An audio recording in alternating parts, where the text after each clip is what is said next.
Germans demand Trump ambassador, a biased propaganda machine, be replaced. Here's a summary of the article. Richard Grenell, the outspoken U.S. ambassador to Germany, has a penchant for making waves. With an unmistakable style resembling Trump's, Grenell has been an unabashed irritant to Germany ever since. He certainly made everyone in Germany uncomfortable, but I never understood why the German government seemed to keep such a distance to Grenell, said Thomas Jaeger, a political scientist at the University of Cologne in Germany, referring to a 2018 Der Spiegel magazine article that said Grenell was largely ostracized by Germany's political establishment. But everyone knew Trump listened closely to him. I think they could have used that connection a lot better. In any case, Grenell has been highly effective in getting Germany to talk more about defense spending and about the Nord Stream 2 pipeline. The public opinion on those two issues has changed, and Grenell certainly had a role in that.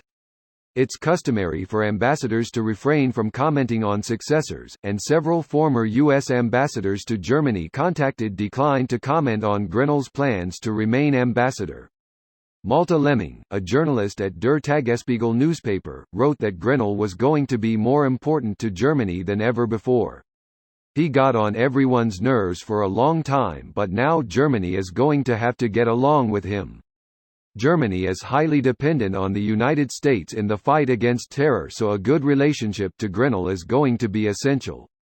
This post received a score of 34,314, with an upvote ratio of 85%. Here are the top comments in response to this article. European countries should do what the US did with Kim Durek, UK ambassador to the US. Just exclude him from all activities and refuse to engage with him.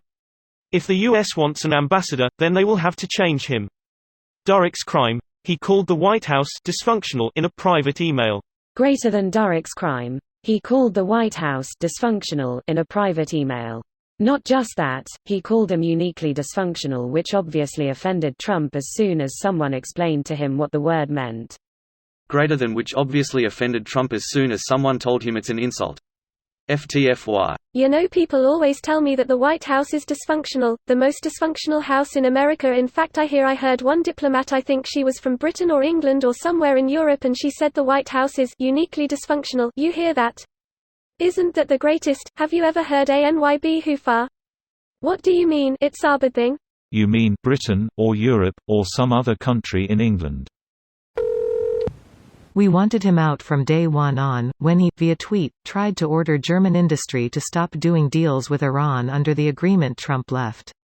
Ours, the Netherlands, made some controversial statements at a conference before he became ambassador, namely that politicians are burned here and that we have no-go zones. Dutch News asked him about it in an interview and he denied ever having said it and calls it fake news. 10 seconds later in the same interview he denies denying it. Edit. You guys will love the follow-up. He was a congressman from my state, Michigan. My uncle works for a labor union and would call him different things to his face. Sniveling worm. Idiot. Congressman ASSHler. I like how there's no expectation for us to be polite to these fools. He was, and is, an embarrassment to our state. I can't front, I kinda laughed that you censored the letter O in hole but left ass alone. The is meant to look like the sphincter in the asshole. But what if that particular sphincter is really an O, not asshole? Easy there, goatsy. God damn it, that word's in my search history now. Oh, you sweet summer lemon party. Certainly he comes from an experienced and learned background, and was chosen for his merits and qualifications rather than political alignment. Well, I'm certain he's unbiased in his WOR yup. Certainly can't see why Trump wanted him as ambassador. Greater than on regular basis blasts NATO allies for not contributing enough and pushes Trump's speaking points to the point of being openly hostile with others. So basically he yells at our allies to purchase from our arms manufacturers. Where's good ol' Eisenhower warning about the military-industrial complex when you need him? This video was automatically created by Reddit to speech. The article and comments in this video were selected from Reddit according to their upvotes, and any paraphrasing was performed by smmry.com, without any human intervention.